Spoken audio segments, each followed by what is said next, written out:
Sir, एक सवाल था मेरा। अभी एक क्लाइंट थे, उनके पास ऐसे ही मतलब बातचीत चल रही थी।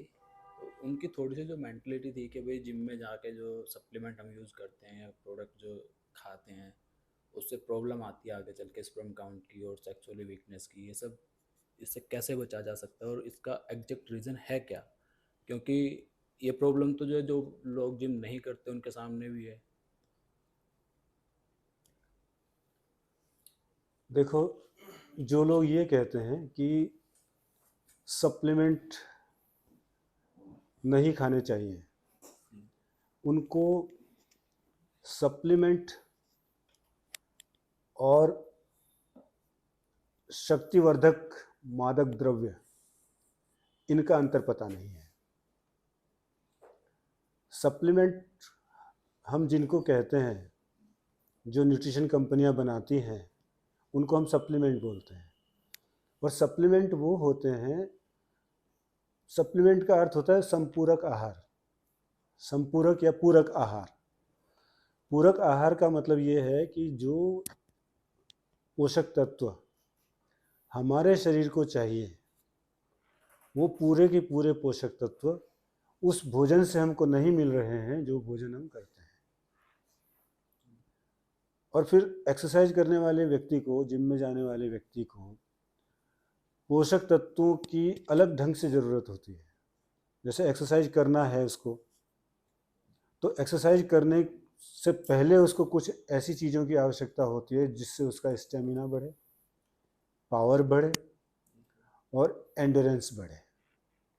तो पावर, एंड्योरेंस, स्टेमिना, स्पीड, इन सब को बढ़ाने के लिए अगर मार्केट में वैज्ञानिक तरीके से रिसर्च के बाद डेवलप की हुई कुछ कुछ पोषक तत्वों से बनी हुई चीज़ें मिलती हैं, तो हमें उसे इस्तेमाल करने में कोई गुरेज नहीं करना चाहिए। बल्कि वो तो हम क्या आधुनिकता का फ़ायदा जीवन के दूसरे हिस्सों में नहीं उठाते हैं? जैसे हम लोग आधुनिक हुए हैं, पहले तो घरों में फ़ोन भी नहीं होते थे, फिर मोबाइल फ़ोन आया, फिर टेलीफोन आया, फिर फ़ोन आया, मोबाइल आए, फिर अभी एंड्रॉयड फ़ोन आए, अब तो स्मार्टफोन आ गए और हम उसका इस्तेमाल करते हैं। एक से एक बढ़िया गाड़ियां आ गई, हम उनमें चलते हैं।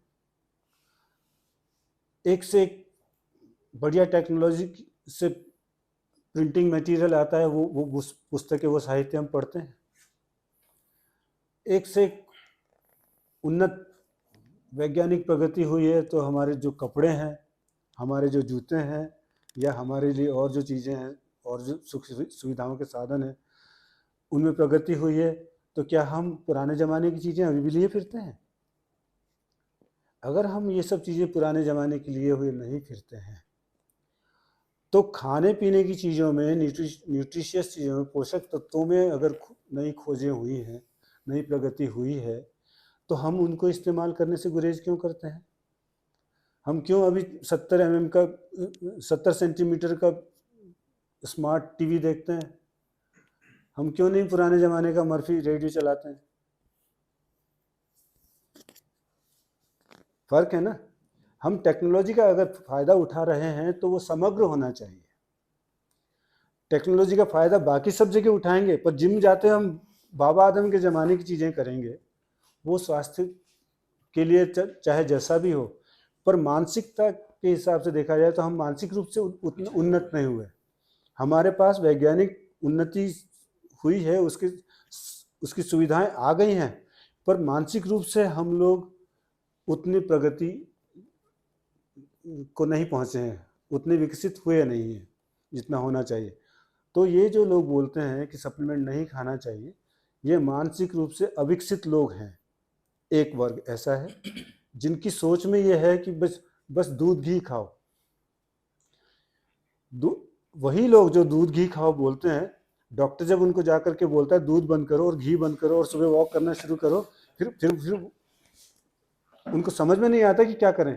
कि जिंदगी भर तो हम कहते रहे दूध घी खाओ, अब इन्होंने दूध भी बंद करवा दिया। तो इसीलिए बंद करवाया कि सोच में अगर बदलाव आया होता तो आपने दूध घी छोड़ करके थोड़ा सा ऐसी चीज़ों को पर ध्यान दिया होता ना जिनमें पोषक तत्व ज़्यादा हैं और हानिकारक तत्व कम है, तुम्हारे वजन बढ़ाने वाली चीज़ें कम है और तुम्हारे शरीर को पोषण देने वाली चीज़ें ज़्यादा हैं। तो फूड सप्लीमेंट्स पूरक आहार होते हैं, उनमें पोषक तत्व होते हैं और वो पोषक तत्व होते हैं जो हमारे शरीर को एक्सरसाइज से पहले करने के लिए चाहिए होते हैं, तो वो हमारे प्री वर्कआउट में होंगे, प्री कार्डियो में होंगे, और एक्सरसाइज करने के बाद चाहिए तो पोस्ट वर्कआउट में होंगे। तो इस तरह से सप्लीमेंट में, न्यूट्रिशन में एक क्रांति हो रखी है, और बहुत अच्छे अच्छे सप्लीमेंट्स, बहुत अच्छे अच्छे प्रोडक्ट, ऐसे प्रोडक्ट जो कि खाने के बाद आधा घंटे के बाद ऐसा लगता है कि पेट खाली है, इतनी जल्दी डाइजेस्ट हो जाता है। 6 महीने का बच्चा भी जिसको पचा सकता है, वैसी चीज़ें अगर हमारे लिए उपलब्ध हैं तो हमें उनका उपयोग करना चाहिए ना, उनका फ़ायदा उठाना चाहिए। पर ये जो मानसिकता है, ये कुछ लोगों की मानसिकता है, पर इसमें बहुत बड़ा जो रोल है वो उन लोगों का है जो अच्छे सप्लीमेंट्स के फ़ायदे देख करके, अच्छे सप्लीमेंट्स का लोगों को फ़ायदा हुआ ये देख करके नकली सप्लीमेंट लेकर के मार्केट में आ गए सिर्फ पैसे कमाने के लिए, और उन्होंने असली सप्लीमेंट बनाने वालों को बदनाम कर दिया। तो ये भी एक बड़ा कारण है कि डुप्लीकेट सप्लीमेंट्स, ग्रे मार्केट में अवेलेबल सप्लीमेंट्स आ गए हैं, उनमें वो न्यूट्रिएंट्स नहीं होते हैं जो असली सप्लीमेंट्स में होते हैं। तो उन न्यूट्रिएंट्स की भरपाई करने के लिए कुछ कुछ गलत किस्म की चीज़ें उनमें डाल देते होंगे, और इससे कोई साइड इफ़ेक्ट हो जाता होगा तो हो जाता होगा।